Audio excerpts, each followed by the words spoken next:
memorized the title this morning, so I hope we can stay with it.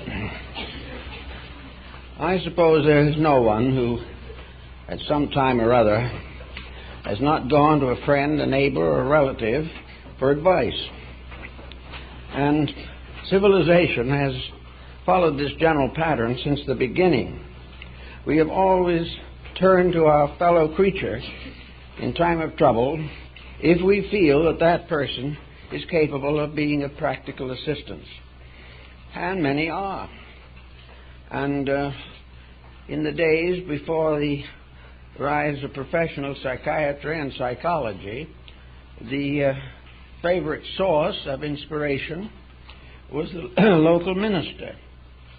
And if he wasn't quite able to handle some practical problem, there was nearly always someone in the community who had a reputation for solving things. Usually the solutions were simple, direct, and obvious, but they were backed by years of experience. So we may say that in the problem of seeking counsel or help, we must try to find persons capable of providing experience information. Too many people trying to help someone just tell what they feel about it. Or if I was you, I wouldn't do that. There is no particular background of insight. The individual who is giving the advice has probably never faced that particular type of situation, and if he has, he may have handled it badly. So the problem of trying to help people, as George Bernard Shaw remarked on one occasion, is the most dangerous occupation that we know. We can get into trouble that way, and of course today trouble is not taken as it used to be, as something expected and almost inevitable. Trouble is now the basis of litigation, lawsuits, broken homes, ruptured families, and almost anything you want to think about. So here we are gathered as a group of people trying to improve ourselves. We want to grow. We want to find out a little more about the values of life so that we can live better. In order to do this, we must search in many cases for some outside assistance. Perhaps we will read a book that we feel has a good answer, or we discuss it with someone whom we regard as authoritative or informed. But always the individual who gives advice has certain responsibilities that he must face. In other words, in order to give advice, it is very definitely necessary to examine our own inner natures. Why do we do this? Is it because we really feel that we are informed? Are we actually able to handle the situation that is brought to us? Or do we try to bluff through on some platitude that has never worked for ourselves? So we have to be careful that we are not trying to play an instructor when we lack the information necessary. It is very important that those who give advice examine their own natures and find out how they themselves have handled difficult situations. Unless they are able to prove conclusively inside of their own minds that they can make a valid contribution to the problem of another person, it is much better to simply decline to pass judgment, because we may be only adding to the prevailing problem. Actually, also, most people like to be suspected of being capable of handling problems for others. We like to feel that we have a certain leadership, that we have a sphere of influence over the lives of those around us. This is really a little more than egotism. It is just a certain sense of self-satisfaction. It has nothing to do with the facts. But if by any chance we are personally ambitious to be recognized as a source of information, that we may often go beyond our natural abilities. We will answer questions that would never meet the requirements of our own experience. Things that never could have happened to us, we will try to pass judgment on or tell someone else how to take care of the situation. This goes on year after year, and nearly every family has in it somewhere an advice giver who nearly always is the one most in need of advice themselves. They may be well-intentioned, good-natured, kindly people, but many of them simply try to advise by imposing their own temperament upon the other person they are trying to help. It's one of the most common introductions to an advice cycle is, "If I were you." Well, this in itself is a dead negative. The other person is not us. Our way of doing things may not have any bearing upon theirs. And may be well to note that these people who have been giving this information have done what they would have done under certain circumstances, and it came out badly. Therefore, this type of advice does not work. If we are in positions where we know that advice is necessary, we can look back on the family patterns of long ago. Hundreds of years back, maybe thousands of years back, the primary source of strength was a family unit in which up to 2 and sometimes 3 generations were alive at the same time. These 3 generations formed a basic experience pattern which they tried to share and pass on to the young. These close family patterns were based upon the common experience of the family unit. The advice given would be applicable to the people for whom it was given. They would be part of the same situation that had caused a father or grandmother to come to certain conclusions about life. So in the family unit, it was a more or less self-protecting thing. There were very few religious arguments 500 or 1,000 years ago, because most persons belonged to a community of religious life which was suitable to all of them. So in those days, the elders were probably the source of instruction. This was true in the American Indian psychology. The wisdom of the tribe was vested in the olds. The olds were either alive or had gone, but their wisdom lived on. When anything went wrong and there was doubt, the problem was carried to the elders, and the elders in council attempted to assist the solution. The elders were those who had lived long, had been through much, had suffered a great deal, and had gradually integrated an inner life that was secure and proper. This wisdom they could pass on to the young, and the young in those days were very happy to get it.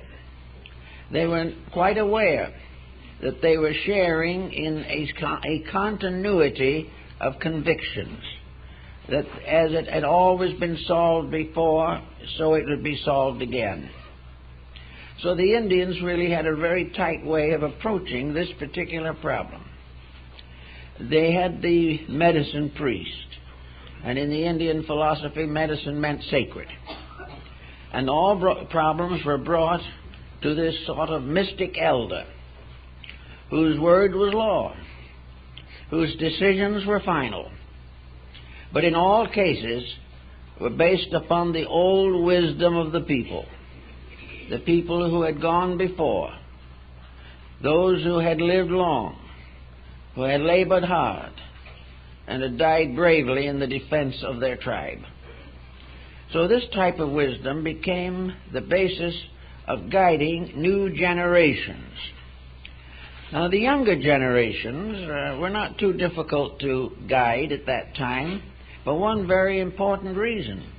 They respected the olds. They respected because they saw every day the value of the wisdom that had been accumulated from a lifetime of experience.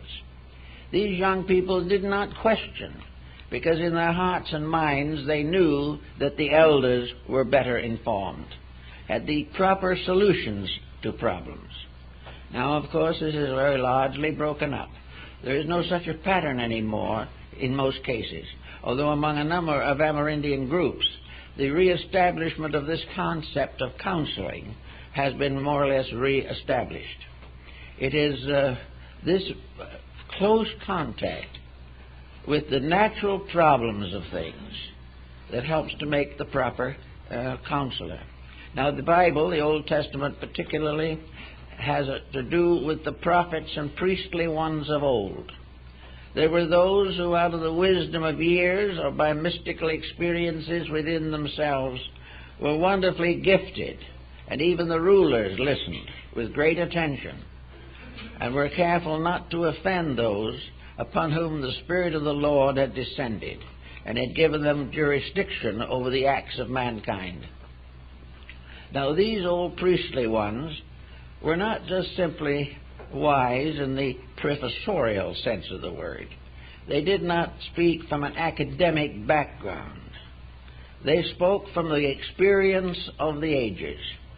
They spoke also from a lifetime of constant service to their fellow man. They did not have many ideas of their own. All the ideas that they had been handed down in the scriptures or in the teachings of the fathers. So there was, again, a kind of descent of infallibles, things that always had worked, things that always did solve, and which the new generation was willing to apply to their own problems.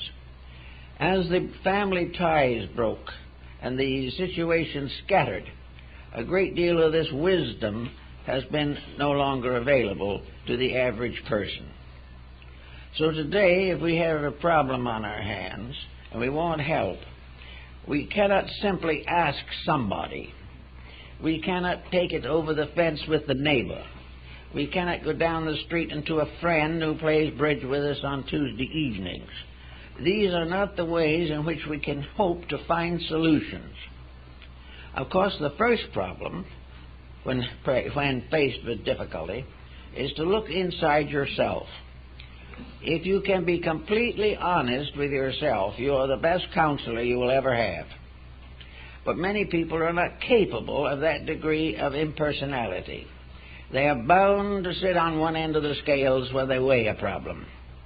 Instead of following the fact of the problem, they follow the implications that they wish to recognize. But if a problem arises, every individual should really say to himself, have I done everything possible to solve this problem? To what degree am I at fault in a critical situation that is developing? It is much better to do this yourself than to pay $1,000 for an analyst to do it for you. And he may come up exactly with the same answer. But the question first of all is, can we solve it ourselves? Can we solve it perhaps with a little encouragement? Someone that we know and believe in can say, I think you can solve it yourself. You have the proper knowledge, you have the courage, you have the strength of character and the integrity to solve your own problem. Now, this isn't giving advice, it is simply pointing up the possible potential of self-analysis.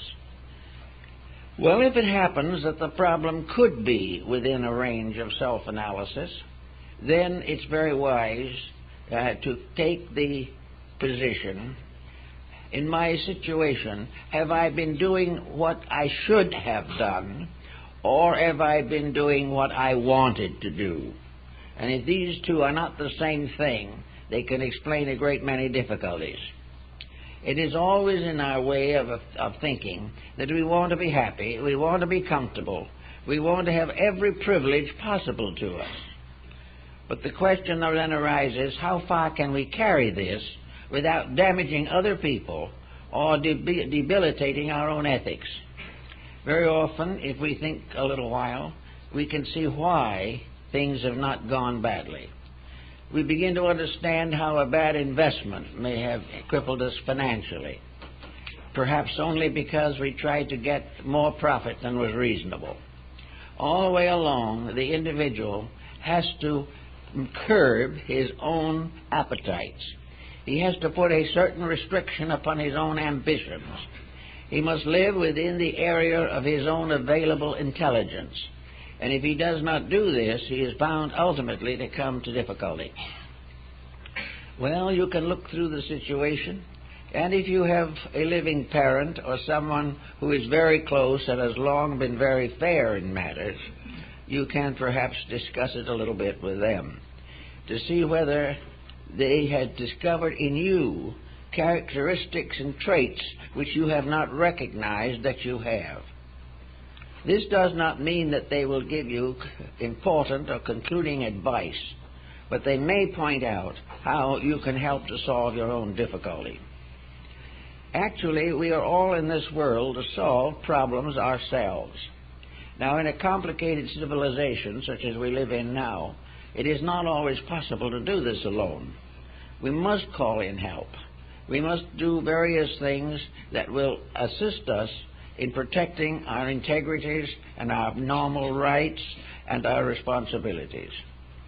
Now, if it seems that you do need to have some kind of advice from someone else, then you must begin to estimate the type of person whom you believe can give you the advice that you need.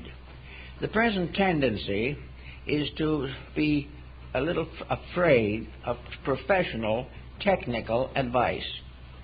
We feel that too much of this advice is simply given by the hour at so much an hour, and that there is really very little basic understanding. Therefore, the psychologist is not always selected as the one to help in these emergencies. And almost anything that a psychologist can do without the practice of psychiatry is to try to help the individual to estimate the nature of his own character. He must realize that he is in his present difficulty because of what he is. He is not in trouble because others have variously injured him. Maybe he is injured in some cases, but it's usually because he has opened himself to the injury. He is not actually looking for an outside cure. He is looking for something that will help him to rationalize his own inner need. So if he goes to an advisor or a helpful person, there are several things to be taken into consideration. Nearly all advice that is necessary for the intimate problems of living is involved in religion, either religion actually or through various phases of religious philosophy or religious practice. Therefore, the tendency may be to consult a religious person. That is often a good thing to do, but there is also something else that has to be definitely considered. We must find someone who we know to be qualified to do the thing we need done. And for the most part, the religious advisor deals in platitudes. He tells you all kinds of abstract things, but he cannot provide the particular, detailed, specific information that will help you out of a difficulty. He also is apt to exercise more than proper authority on you because he is part of your idea of the religious image. To you, he has special authority because of a religious position, and this authority may not in any way include the capacity to help you. Now, the person, on the other hand, who has this authority may be very honest, very willing, and very kind-hearted, but has he ever asked himself whether he is qualified to give advice? I know one case that came to my own attention where a person who really believed that they were inspired by some overpowers, that they had been illumined in some respect, became a sort of counselor to a great number of persons over a period of years. And the result was almost completely tragic. The advice given was not the advice needed. The person giving it did not know what they were doing. But when the problem got difficult, instead of facing the fact that they had failed, they simply moved out of the community and went elsewhere and did the same thing. They left their damage behind them, or simply closed off contact with that which failed to meet their expectations. These people should have settled down quietly and tried to figure out why the advice they gave others did not work. And usually it did not work because the foundation of it was not realistic. The background of the information was not solid. It had to do with strange visions and psychic expressions and manifestations which no one could prove, but at the same time were passed on as solid facts. These solid facts evaporated, often leaving the victim worse off than before. So if you are going to be an advisor, it is necessary to prepare for the job. Now, parents have to prepare for the job of advising their children, and more it is becoming almost a requisite that the parent is a very skillful thinker on a number of important subjects. The advantage of extra years in which to gain this information is also a deciding factor. But actually, if you hope sometime or would like to believe that you can really help people, that you can get them on their feet when they're in trouble, and if you believe partly in the Christian ministry of preaching to those who need, or giving advice to those who are forlorn, then it is necessary to have an adequate foundation on which to work. The individual who gives advice must be well informed in the area in which the advice is needed. Now, it's obvious that no one can be well informed on all subjects. Therefore, there are areas in which advice has to be very general, or else it can become a misrepresentation. Actually, however, behind all of our thinking, there is a simple background which we can all learn and which we can all use in measuring the value of our own advice. Nature is governed by certain rules, by certain laws. The universal purpose to philosophy, religion, and even science is fairly well recognized. What the individual must do to survive is to obey the rules governing survival.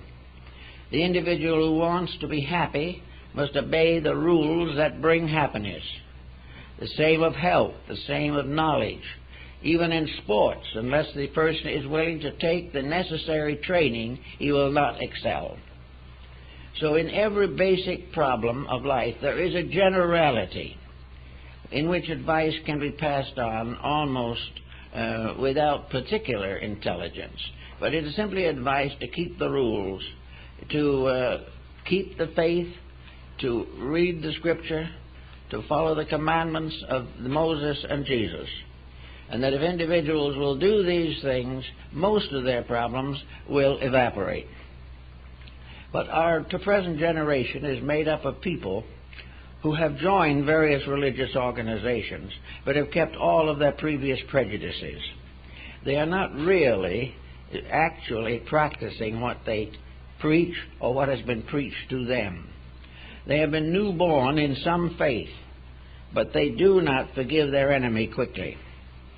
They do not do those things which would protect them against most of the troubles of life. If there is nothing else available to help a person or to give a person basic inspiration, probably the best thing is to suggest that they read the Sermon on the Mount. Because it is simple, it is solid, and it is something that has stood the test of ages, and it is also a high level of integrities from which we have constantly fallen. But these integrities will not fall to help us to survive. We must go back to them. All solution must be according to integrities. Nothing else will actually do any good. If a person has a problem, he must try first to find the source of it in himself. And if he does that, he probably will not have to go much further, because he will find that what is necessary is a new attitude, a new adjustment, a new relationship with the situations that annoy him. So we have this problem now that brings it to a sort of philosophical ground. There is a school of thought that takes it for granted that if we dominate the thinking of another person, we must accept and assume ourselves the consequences of our own advice. Now, this is a very unpleasant concept, and in fact, it's one that no one really wants to follow. We do not want to give advice and learn later that the individual took it and his problems were worse than they'd ever been before. If we do hear this, of course, we have always the traditional evasion that either they did not do what we told them to, or else it was all their own fault, not ours. But where we pass on an influence strong enough to condition another person, where through psychology of dominance, or through some traditional background, or through religious superiority, our influence becomes so definite that it is difficult to resist, and this influence goes bad, we are certainly in some way involved, because I know a number of persons who have ruined other people's lives by their hasty advice, their dogmatic attitudes, their unwillingness to practice the basic principles of Christian charity. So this problem brings into philosophical focus the matter of the responsibility that we have when we over-influence other people. And by over-influenced, we don't necessarily mean a good heart-to-heart talk or something of that kind, but where we put behind that some strange psychic pressure, some mysterious factor, where the person giving advice insists that the advice is not originating with him, but was given to him directly by the divine hierarchies. This makes it very difficult for the other person to resist what is in fact a delusion. So that where we press an advice, supporting it with factors that are not true, or trying to influence and maintain this influence by exaggeration, or by threats, or by all kinds of misrepresentations, then certainly we are at fault. We are definitely breaking the rules of good living. We are breaking the rules whether we know it or not. Now, many people who suffer do not know that they have broken the rules, but they are still suffering, and sometime they must face the fact that breaking the rules is the cause of suffering. So if a person trying to help another goes beyond the normal estate of his common knowledge and attempts to press, force, or over-influence, he is going to take on consequences which may be difficult. A good example of this happened a number of years ago, and a person who came to me when a young woman, when she was in her early 20s, had a romantic affair. The family disapproved, of course, and the mother particularly disapproved because she had already planned that in her older age the daughter was going to live with her and take care of her. With this in the back of her mind, she fought to destroy the possibility of a marriage. As a result of threats and petitions and hysteria and tears and appeals to family loyalty and divine relationship and honoring the parents and all this, the girl gave up the romance. They lived together, the daughter and the mother, for years. The mother finally died, leaving a 65-year-old daughter who had never been out of her mother's sight. Both lives wrecked. The older woman gone, the younger woman now beyond the age of building a home or having a normal relationship with life. Now, the mother was moved primarily not by the fact that the marriage might have been wrong. She was moved by the fact she wanted to hold the girl to herself. She wanted to be able to dominate this person so that this person would take care of her in her older years. Now, there's a good case for karma. It's almost certain that the older person will sometime have to face this, because it was wrong, it was selfish, it was self-centered, and it was prejudiced. Now, with these factors behind any bit of advice, we may begin to think in terms of karmic difficulties. We begin to realize that where ulterior motive influences the advice, we are already making a serious mistake. The only way in which we can help is when our own affection, our love, our friendship is pure and uncontaminated. If we are trying to do it to improve our own condition, to win the confidence of people we wish to dominate, then we are in bad way. So we can say that karma comes in where there is a misrepresentation as to the importance of knowledge. That karma comes in where an individual is overwhelmed and is no longer able or permitted to think for themselves. This is one point where there's no question that the responsibility is passed on. This person will have to go through a similar experience themselves and will have to face the chances of being themselves exploited at some future time. Whenever there is an ulterior motive, it whiplashes and comes back at us.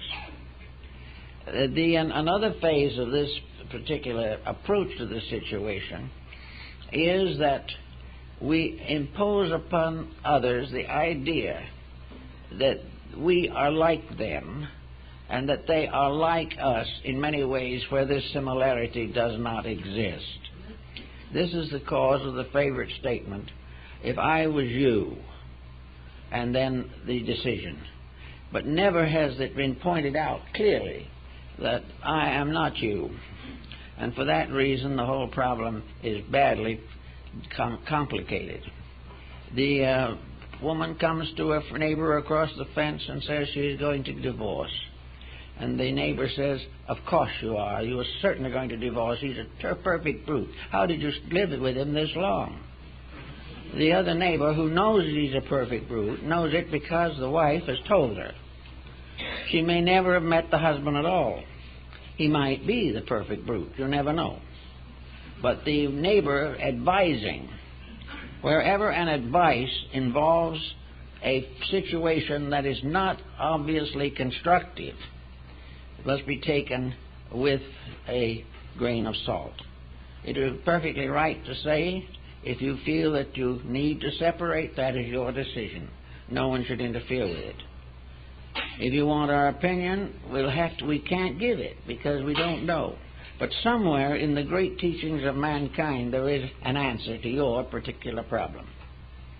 And when you get to that answer, you will find that it is constructive, idealistic, and inclined to help the person to grow. Comparative religion helps in this a great deal because many different religions emphasize different aspects of human relationship. And these different aspects can be applied to the problem of the moment. And sometimes we can't find in the scripture just the answer we're looking for, but we can find it in one of the other sacred books of the world, set in a setting that is just as responsible, just as realistic, and just as honorable. So always we have to understand motives. It is motive in almost every case that determines the consequences of an action. It is the motive that causes us to seek help that becomes a very definite factor in what that help is going to mean and how we're going to use it. It is the motive to be a teacher or a helper or to gain a local reputation for omniscience that makes the individual say things that he shouldn't say. He also may be influenced by a financial situation in which his financial success depends upon agreeing with aggrieved persons who are willing to pay an exorbitant fee. So all these things have to be kind of sorted out. If we are parents, the law is that we have the right to help these young people, that we have a right to coach them in the things we believe is right.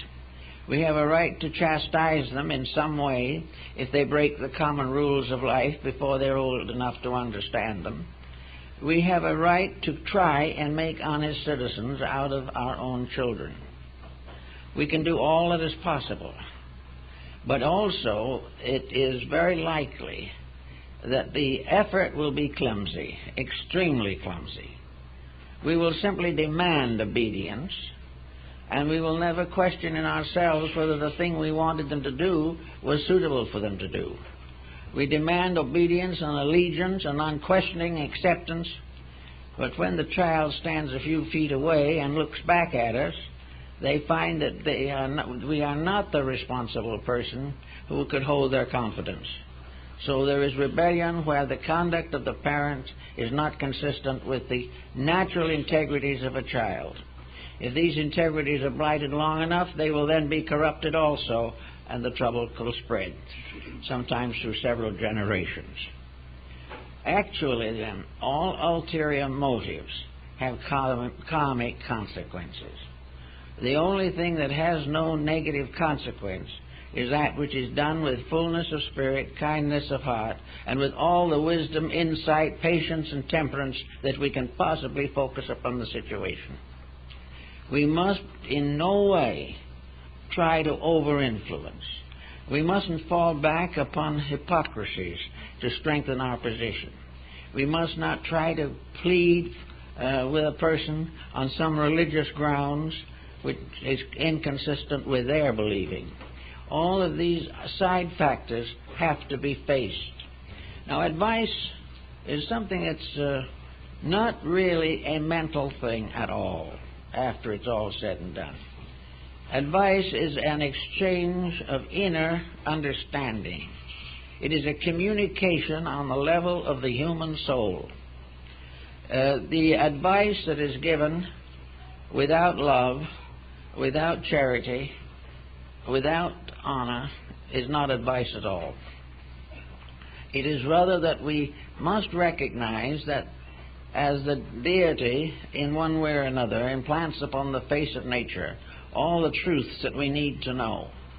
And man, over the course of ages, has gradually interpreted many of these truths into works, sacred books, art, music, literature, philosophy, and science. Therefore, the great book of solutions unfolds around us all the time. We have to always try to move only from the deepest side of our own nature. This doesn't mean that we can't think, but it means that the real basis of our understanding is a subtle sympathy by which we find ourselves close to suffering and anxious to serve its solution. Any other motive will get us finally into trouble. Always we must realize that our own experience may not be the necessary thing for another person. We have to try, therefore, to gain as much understanding and insight of experience as possible. My reactions to these things have been largely on the level of comparative religion. I'm a little worried about intellectual philosophies because they do get into trouble themselves quite easily, and the sciences ignore too large a part of the person. But in a mysterious way, comparative religion will show us the good in many faiths and help us to find the answer to the problem that we ourselves face. There's a story in Buddhism about the general of the armies who went to Buddha, and he said, "Master, you teach peace. I am the sworn ruler of the armies of my king. I have sworn that I will defend the state. I will defend the liberties of the people. I will defend the ruler, if necessary, with my life. Now you tell me I should be a man of peace." And Buddha said, "Well, not necessarily. The dedications that you have made voluntarily. And you believe they are right. And you believe they are necessary to protect the state. And you believe, if necessary, that you will fight for the state to try to help it. That's all part of your way of life, with one thing you must remember. If that is the way you want to live, you must be prepared to die that way yourself. In other words, if you are a soldier, you must be prepared to face the dangers of that occupation, justified by your belief that it is right. But always any right that is not peace must be guarded by the fact that the person who tries to fulfill that right shall take the same penalty that might be bestowed upon another by his own action. So all the way along you'll find little fragments in the teachings of Confucius, in the teachings of Lao Tzu, of Buddha, of Muhammad, of all these teachers. There have been moralists among them, mystics in most of these groups, who have tried to solve the problems of life. And they say, for instance, if you are a badly problemed person, if you have a great deal of difficulties and you don't know what to do about them, perhaps the Coptic monks of the desert or some Zen monastery in the hinterland of Japan has something for you. Take your problem, perhaps, depending on what it is, and simply settle down to the organization of your own inner life. Depend more and more upon the spirit in you and less upon your appetites. Cling closer to your aspirations and do not be over-influenced by your ambitions. Little by little, cleanse the compound of your own nature so that you are not concerned primarily with the gratification of any sensory perception, as Buddha points out. Your real purpose is to learn to get along peacefully with eternity, with the everlasting rightness of things. Along peacefully with eternity, with the everlasting rightness of things, with the eternal justice and the eternal mercy of the infinite. Do not try to get along with the false notions for which you may give your life, for which you may sacrifice your happiness, or break the responsibilities you have with family and home. Accept all of these things, as they do in the Pure Land sect of Buddhism in Japan. The Pure Land sect says, do not go out and become a monk primarily until you have actually fulfilled all obligations of family. When your children are grown, when your children are well established, when your family is happy, and when your marriage partner has the same convictions and dedications, then settle down quietly to the unfoldment of your own inner life. Begin to think in terms of freeing the soul within you from all the burden of appetites, all the burden of false purposes, all the conflicts and competitions of society. Just realize, if you can, and we all gain little by little the power to do this, that the great reality is the discovery of the eternal peace within ourselves, and that peace is the form of deity that is most obvious in the complex structure of mortal bodies. So then this type of thing comes along, you no longer try to be impressive. You no longer try to help people unless they need your help. I have told you before about this monk who I think is a perfect example of a type of relationship. He had been a wealthy man and been a businessman, and the sorrows of life and the disappointments of life fell upon him. And he finally decided that his miseries were largely due to the fact that he was so definitely always trying to prevent himself from hurting, that everything had to be sacrificed to him having his way about things, and that when he didn't have his way, the persons who stood between were enemies, they were vicious people, they were misunderstanding people, and he was just tied up into this pattern for most of his earlier life. So he simply put on the yellow robe and became a mendicant. And he made a very simple career out of being a mendicant. He went along the country road and he saw a house with a leaky roof. So he mended the roof, blessed the people, and went on and charged nothing for doing it.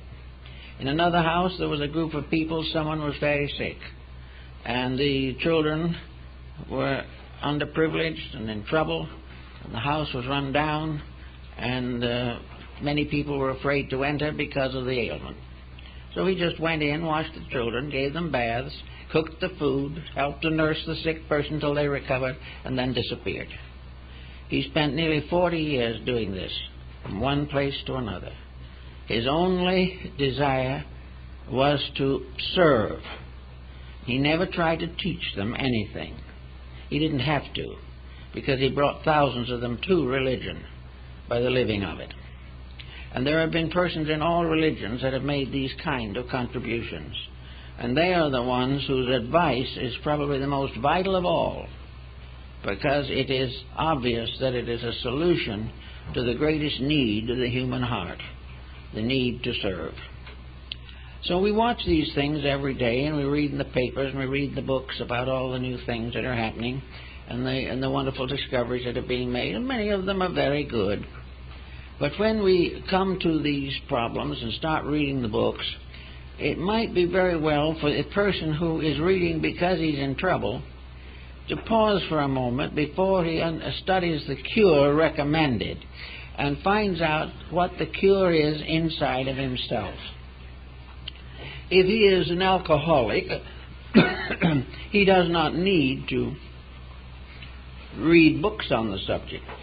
He has only one problem. He's got to get over the ailment or it will destroy him. There are many ways he can fight it, and he can win. But regardless of anything, it is an action of his own. 1,000 people can tell him to quit, but if he doesn't want to, he won't. Many people who are suffering, I know several persons today who are suffering from career problems. They are not willing to live within their own capacities. They have finally gotten up to be managers of a big business or one of the vice presidents or something of that nature, and they are going to be miserable until they get the top spot. Well, in many instances, they are not suited to the top spot. And in struggling desperately to transcend themselves, they make enemies. They try to downgrade other possible candidates because they want that spot. And then in the middle of it all, they have a thrombosis or something of this nature. The system breaks down completely under the pressure of this terrific ambition. Now, you can tell those people to stop and slow down, take it easy. I know cases where families have pleaded with these persons to take it easy, but the ambition drive is just too strong. That ambition will end in trouble. It has to. But when it comes to advising these people, you can say to them, yes, you're doing too much. You're not living the way you should.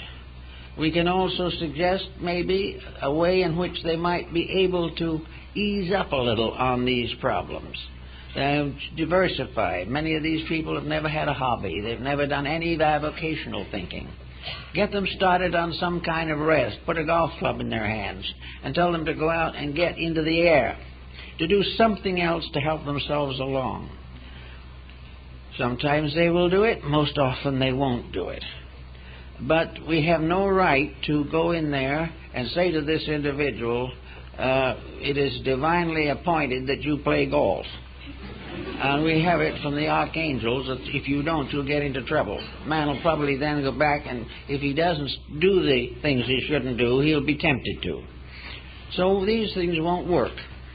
We cannot help people beyond the words of a few syllables. The things like the words of Christ, the Last Supper, or something of this nature, are very simple words. They are words that are supposed to go right past the mind and go into the heart. They are supposed to represent an inner dedication to values, a deeper spiritual insight. And they are always words of kindness, words that are not critical. Today we have a great world of people fighting each other, everyone afraid of everyone. And this, in the fact that we have in this world today probably 1.5 billion Christians who claim to believe in the words of Christ.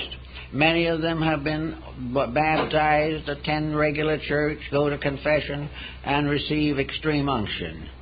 But why do these people not ever seem to get around to the words of the person they consider to be God on earth, the personal only born of the Father, where he says very simply, love ye one another. Now everything else really in the form of advice fails, because that is the basic advice. And on that you can build all kinds of relationships. You can make all kinds of interpretations of how things should be. You can build an elaborate philosophy to justify the proof that peace is better than war. But unless the individual finally realizes that the final bond that can hold humanity together is love and nothing else, and that this love is sincere, that is the kind of love that will sacrifice self for the one who is the beloved. And if we will sacrifice ourselves for that world to which we belong, it won't be long before peace will be here. But while we continue to preach it and nobody does anything about it, we are in the same position we were in before. Now comes the question, can we force this peace? Can we demand the peace? Can we assassinate anyone who doesn't keep the peace? Can we jail the person who is contentious? Are we ever going to be able to create this peace by a frontal attack upon the vices of society? Friends, chances are we will never be able to do it. We will never be able to do it because legislation cannot do it. And wherever legislation attempts to change natural temperament, we have the proof of the fact that karma is a responsibility that descends upon anyone and anything that tries to force a change in human nature. You can't do it this way. The change has to come from within the person. Deity knows this, or the universal system is aware of this fact, because gradually it forces upon the individual the need for self-correction. We avoid it as long as we can. We like to be selfish. We want to gratify our appetites and ambitions.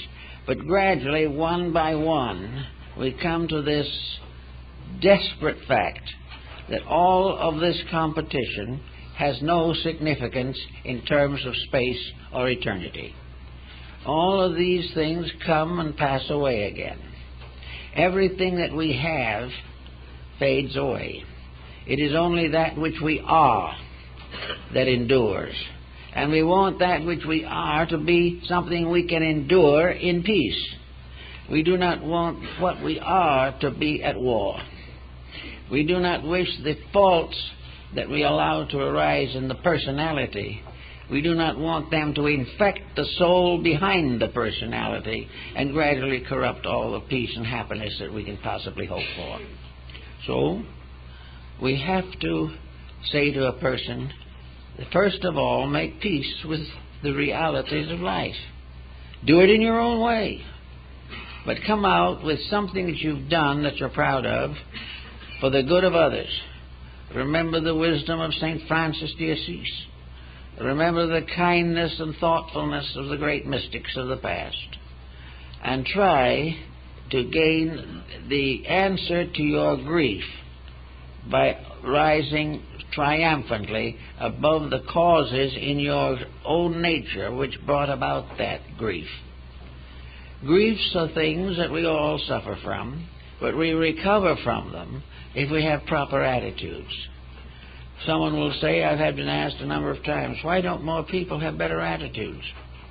Well, one reason is that in our society, good attitudes are not taught. We are not taught from childhood that which will bring peace to ourselves and others. We are taught to take advantage of the weakness of each other. We are taught that we are still living in a jungle, and that in this jungle each individual must scratch his own way.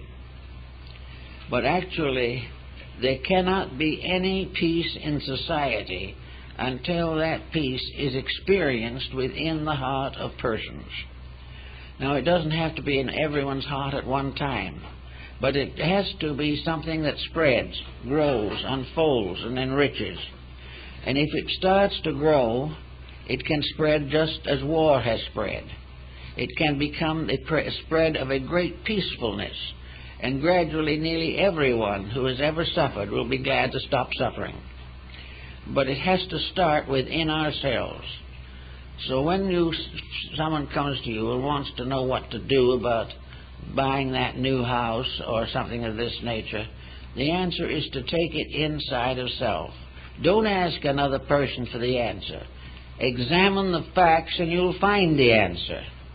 But if your ambitions, your selfishness, or your cupidity is stronger than your judgment, you will not find the answer and will suffer the karmic consequences. All karma, basically, is the result of the wrong applications of energy in the processes of existence. And whether it is our own energy that is wrong, or whether we've coached somebody else to use their own energy badly to try to affect us in some special manner, the fact remains that the only answer is that doing it right creates no karma. Now you say, well, maybe it should create good karma. Well, in a sense, I don't know whether you need to say it that way. We all say it. I've said it many times. But if we do nothing to cause bad karma, the result is good karma. It is peace. We have done nothing to disturb the values of life. The values of life suddenly reveal themselves in all their natural beauty, in their wisdom and insight. If we are not breaking the rules, we do not know there are any rules. If we are keeping the patterns of life correctly, life is a beautiful, natural experience. And we can face it with the strength of internal character. Certainly we will have our ups and downs, or we must have those, because we are part of a mixed society. But we will always have the internal resources to come out triumphantly, happily, and peacefully from the situations that present themselves.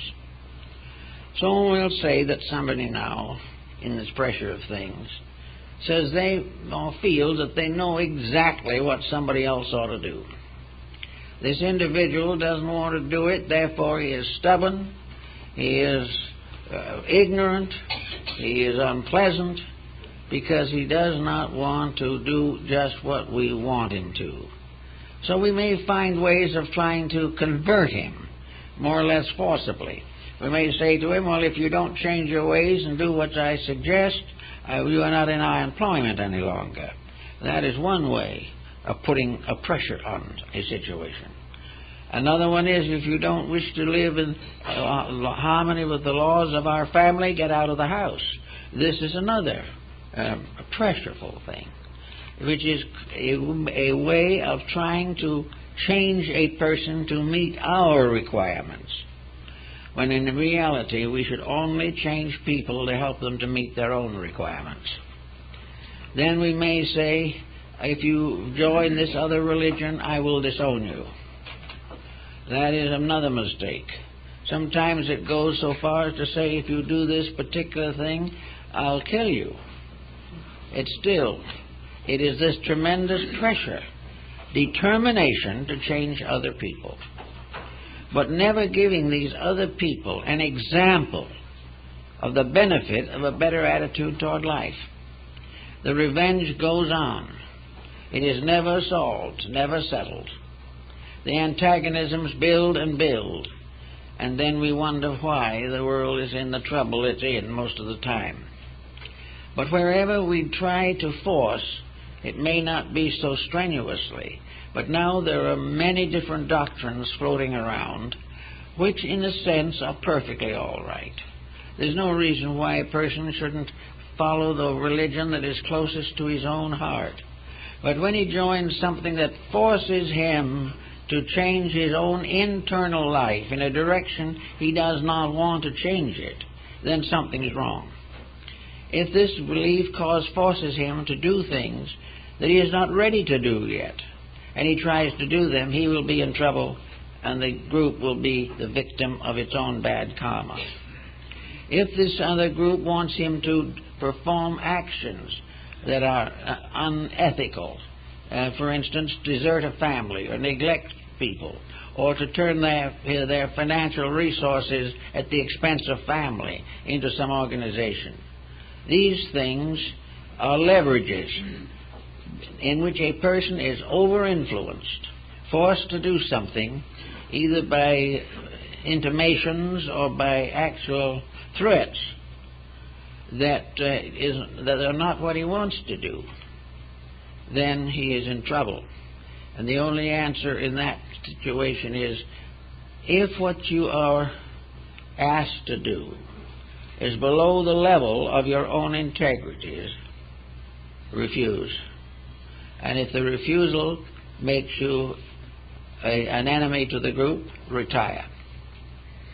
Do not allow any belief, no matter how religious it may be worded, to cause you to break in any way the commandments in the Sermon on the Mount. Never compromise principles because human beings demand it. That organizations are built up which are contrary to ethics, that is their business. But we cannot afford for one moment to be over-influenced by them. So that is where your bad karma comes in. Now, if you have become associated with a group and it wants you to do something that you shouldn't do and expects you to propaganda that group and influence other people to do what you do not believe, and you try to do it, then you are making karma. You are breaking the integrities of life. Now, karma is not just a penalty. Buddhism, Hinduism, most of the religions of the world that accept karma as a reality do not regard it as basically a punishment. It is a challenge. Karma is not something desperately bad that's falling on your head. Karma is a gentle reminder that you have done it wrong, and that therefore it is time to rearrange your values. Karma is not something that curses you to the end of time.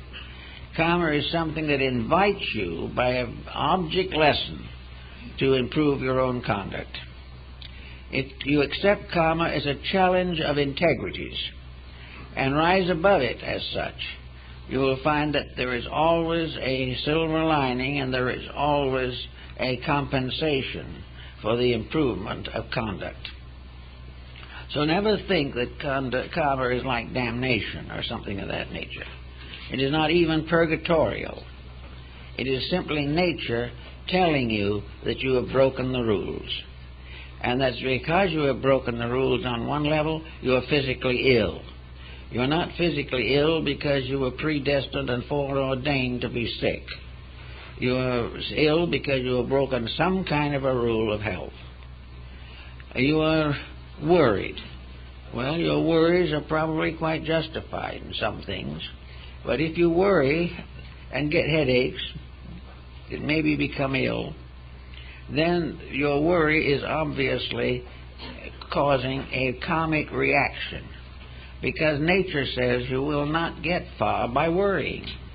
Worrying is a destructive emotion, and destructive emotions never result in good. When the problem comes along, consider it, meditate upon it, study it, but never fear it.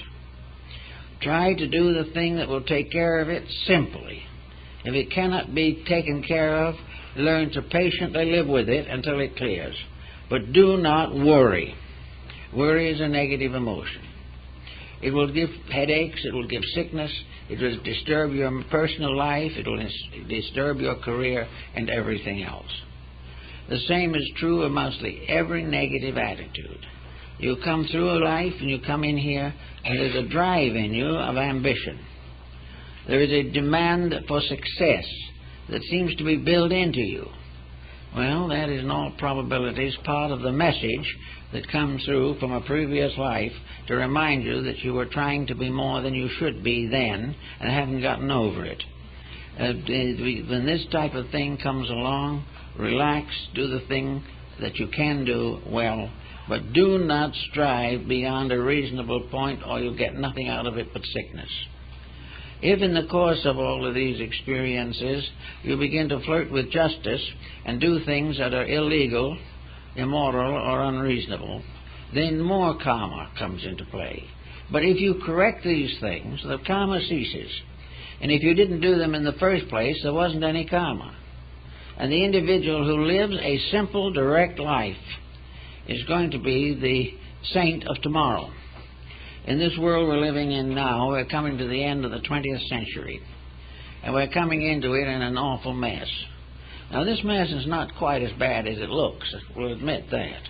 But it is something that is a great cause of worry and a great cause of anxiety, and we're beginning to see that selfishness is building up a debt that can never be paid, that ambition is ruining nation after nation, and that personal selfishness is destroying populations.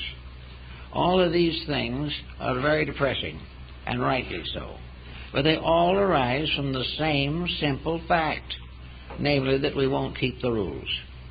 And because we will not keep the rules and do not want to hear about the rules, because they interfere with our personal fulfillment, so-called, we are in this position, and we are coming gradually to the end of the century. There is only one answer to this problem, and that is to get back again to the basic integrities. There is no reason why these vast empires, monopolies, and aggregates should continue. There is no reason why baseball players should get $10 million a year. There is no reason for this tremendous urge for wealth. And again, the words of Christ come into matters, that we should store up our wealth, our treasures in heaven and not in this world, because anything we store up here will be destroyed, corroded, or stolen. So we can just simply begin to think that by maybe the beginning of the next century, there will be a kind of fall. We fell once out of heaven, and we fell into a serious situation, if we can believe the biblical stories. But next time, perhaps, we will fall on our feet. Perhaps the next time we will realize that there are certain simple integrities which are the best for all of us, and that when we have these integrities we can be happy, we can develop talents and abilities, we can unfold resources of consciousness, resources of art, music, literature, we can travel, we can do all kinds of things that are nice and pleasant, as soon as we stop this tremendous pressure for values that can never be fulfilled. So if we break the rules, it is not so much that we are being punished. It's simply that the blackbirds have come home to roost. We have done certain things, and we must take the results of these things. And until we correct them, they will continue to haunt us. There's no use going to somebody else to ask them how we can survive gloriously the consequences of our own mistakes. There are a lot of counselors that will take on the job, though, for reasonable consideration. They will tell us that we can do anything we want to do, and that all this idea of morality and ethics and so forth is something that is being used by the intellectuals to imprison the common man. That actually we can all be millionaires. Years ago there was a man said, if you really want to be a millionaire, all you have to do is keep your mind on your second vest button and make sure that your chest is pushed out against it all the time. This does it. As I remember, he died poor. But in any event, we will have all kinds of advice on how to control other people, how to make the great steps forward into luxury and extravagance. We will be told that our morality is an interference with our success, that integrities are old-fashioned and out of date, that what we should do is scurry around and get other people into as much trouble as possible. Well, those giving this kind of advice are the ones who are building up some pretty bad karma, because they are perhaps going to sometime have to live in a world which is not that kind. Supposing at the next century there is a major shift and simple, honest values become important. We are no longer so ambitious about everything. We're perfectly happy to live along in comfort and peace and quietude, and that wealth will have lost all of its attraction for us. About this time, those who have been preaching the importance of wealth and power and all those things will come in again with the same preachment, and no one will be listening. No one will care. These people then will go through a terrible pressure of finding that all of their processes, all their willpower, all their determination is powerless against the common sense of an enlightened majority. The moment we become a little reasonable, all this unreasonable policy will vanish. The vast inflations will slow down the moment people think. And when we begin to do this, then we will have what is called good karma, which is really just normalcy. And the bad karma is simply unwillingness to keep the rules. And of course the rules are all kinds of things. Everywhere there is a pattern. And if we want to study, or we want to read, or we want to examine into things, it might be good to try to a little basic summary of the basics of the various sciences, arts, philosophies, and religions, that we find how it all started, and that these things are kind of basic things growing up with us, and that somewhere in them we will find the answers to the problems that we need to know. It's very important perhaps to a scientist to put another ship on the moon or something, but it is also terribly important to cut down the divorce rate. We are going to find that we'll never be happy until we do the simple things well. And when we do the simple things well, we may discover that a lot of the difficult things are not necessary anyway. We are becoming too complicated. And in our complications, we allow infinite varieties of attitudes to destroy friendliness, to destroy companionability, to make feuds that last for generations, dividing nations and races, and causing conflict everywhere. It's all just simply due to the fact we will not look inside of ourselves or understand the divine plan of things. It is because of this, in spite of all our feelings on the matter, that religion is probably the master of all arts and sciences. Religion is the most powerful thing in the world. But religion, caught into this trap, also prostituted in the name of profit and wealth and material power, has desecrated its own story. But beneath it all, the simple facts of the relationship between divine power and nature, between the human being and the universe in which he lives, and between each of us and our own neighbors. These spiritualized realities must be the basis of the civilizations that must rise if we're going to end this mess that we have made for ourselves. And even where it's a little difficult now, all of us, to a degree, can stop this reform motion if we want to. We can't ask and don't ask people to break up their whole way of life to change something, but we can find nice things beginning to creep in. We can find a little more friendliness, a little more patience, a little deeper and more satisfying love. We will find that domestic grievances do not necessarily have to break homes, that there is always a way in which a greater love will mend a lesser one.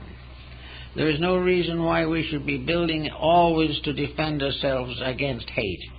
These things, little by little, we can overcome in ourselves.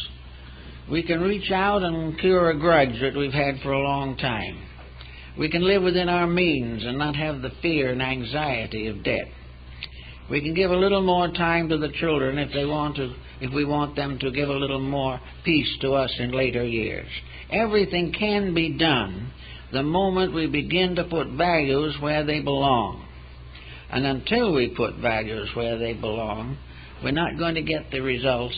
And anyone who tells us that we can have a peace we have not earned, a prosperity that is not firm in our own achievements, that we can be happy without deserving it, that we can be healthy and break all the rules of food, that we can be robust and everything and at the same time be on narcotics. Any type of instruction that does not demand the correction of the faults that have caused the ailment, any such instruction and those who carry it on will be part of a karmic load that they have to carry. For if we do what they make us do, or impel us to do, or advise us to do, and it is wrong, we will suffer. And because they have made us suffer, they will suffer too. There's no way around that perfectly frank, reasonable, natural fact. So each of us should stop trying to prevent suffering coming from us to anyone else. We must realize that we do not have to accept the wrong attitudes of other people. In many cases we can transmute them. In any event, we can always meet them with a blessing regardless. They tell the story of the old monk in his cell who was copying a manuscript, and all of a sudden the devil came up through the floor. And the old monk was so busy working on his manuscript, they didn't even hardly look up. He just said, "Bless you, my son." And when he looked up, it was an angel. The difference was in himself. So until we know some better way of doing it, it's best perhaps for us to all bless each other and hope that we will not contribute in our own lives anything to the misfortunes of the world. Well, thank you very much, folks.